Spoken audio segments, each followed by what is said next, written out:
Do you know why 95 out of 100 traders fail their prop firm challenges?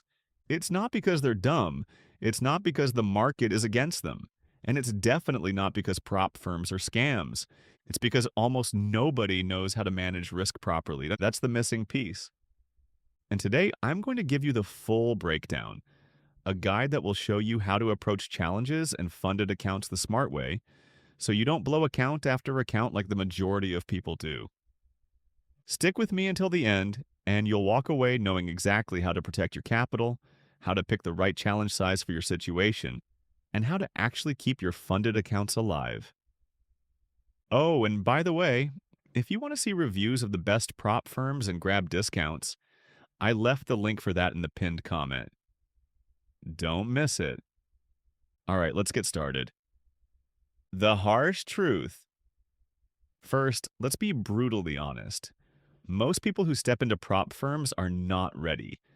They see the flashy ads, trade a $100,000 account for just a few $100s, and they think this is their golden ticket. But here's the catch. The firm knows that most people will fail. They set rules like max daily loss and max drawdown, and the average trader has no plan to handle those. What happens next? You enter the challenge, get excited, risk too much, hit a losing streak, and boom, your account is gone. Sound familiar? That's why step one is accepting that passing a challenge is not about luck, not about taking huge risks, but about playing defense first, offense later. And this is done with two phases and two strategies. Here's something most beginners don't get. The way you trade during the challenge phase is not the same as how you should trade once you're funded. In the challenge phase, your only goal is to pass without breaking rules. That means protecting your drawdown and avoiding stupid risks. In the funded phase, your job shifts to survival and consistency. You want to build a track record, get payouts, and prove you can manage capital long term. If you use the same approach for both phases, you're setting yourself up for disaster. Think of it like sports. The way a fighter competes in the early rounds is not the same as how he finishes the last round. Same opponent, same ring, but different tactics. Now let's talk about you. Because the right risk management depends on who you are as a trader. There are really three categories. Beginners, you're still figuring out consistency. Maybe profitable some weeks, losing others. Profitable, but no payouts. You've had winning streaks, maybe passed some challenges, but haven't locked in a real withdrawal. Profitable with payouts? You've proven you can pass, hold, and cash out. Each one requires a different approach. Beginners should start smaller. Don't jump straight into a $100,000 challenge. That's just asking for pain. Pick an account size you can emotionally handle. If losing a $10,000 account makes you sweat, stick with a $5,000 or $25,000 challenge. If you're already profitable but haven't received payouts yet, scale carefully. Maybe take half the account size you could afford and prove to yourself you can consistently pull profits. And if you're already getting payouts, that's when you can afford to step up. But even then, don't go reckless. The bigger the account, the bigger the temptation. And the faster it can blow up if you forget discipline. Here's another key element: time. You need to decide whether you're going for the slow and steady approach or the fast and aggressive approach. Slow and steady equals smaller risks, more patience, higher probability of passing challenges. Fast and aggressive equals bigger risks, higher chance of failing, but quicker payouts if it works. Most beginners, they should stick to slow and steady. Why? Because you need confidence first. You need to build experience without burning through account after account. Once you've proven yourself, then you can experiment with more aggressive styles. But if you're brand new, trying to sprint usually means falling flat on your face. Let's get practical. When you're in a challenge account, you have three levers to control. Your skill level: are you a beginner, consistent, or advanced? Your time horizon: going fast versus going slow. Your risk tolerance: how much you're willing to put on each trade. For a beginner, focus on smaller account sizes. Trade less frequently but carefully. Don't chase payouts. Passing is enough for now. For a consistent but payoutless trader, size up slightly but still play defense. Your priority is proving to yourself you can actually withdraw money. For advanced traders, you can afford to take more calculated risks, but don't fall into the trap of thinking you're invincible.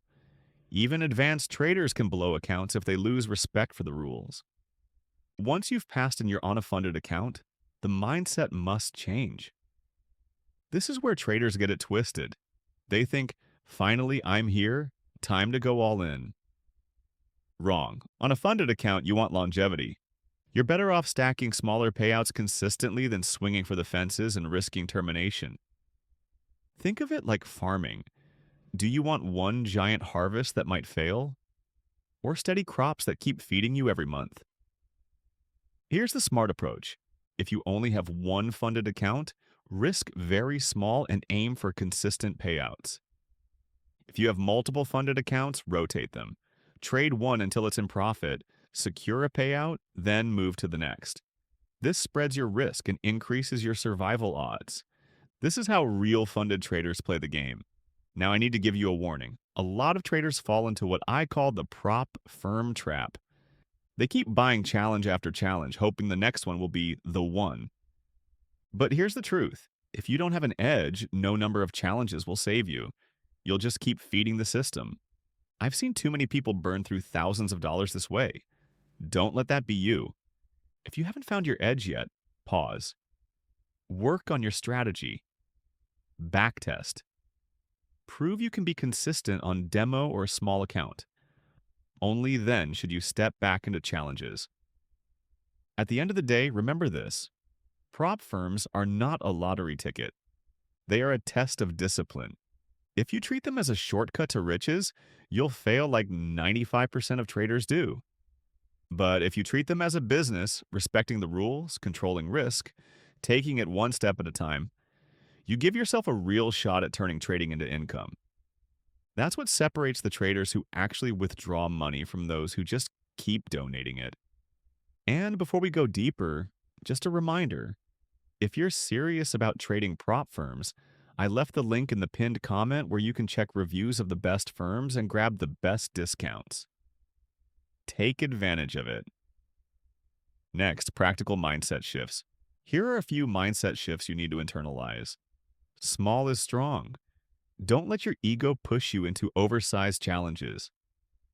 Start where you can handle the emotional swings. Consistency over excitement. It's better to make steady withdrawals than chase one monster payout. Respect the rules. Prop firms are counting on you to forget them. Prove them wrong, and most importantly, your trading journey is unique. Don't copy what someone else is doing. Tailor your risk to your skill level, your goals, and your psychology. Let's bring it home. Most traders fail prop firm challenges because they go in blind. They don't understand the difference between challenges and funded phases. They don't adjust for their own experience level, and they risk way too much. But now you know better. Play defense first. Adjust your risk to your profile. Build consistency before you scale. Treat payouts like a business, not a jackpot. Do this, and you won't just be another number in the 95% failure statistic. You'll be one of the few who actually get funded and cash out. And remember, if you want reviews of the best prop firms and the best discounts, the link is waiting for you in the pinned comment. This game is winnable, but only if you treat it with respect. Keep grinding, keep learning, and I'll see you at the top.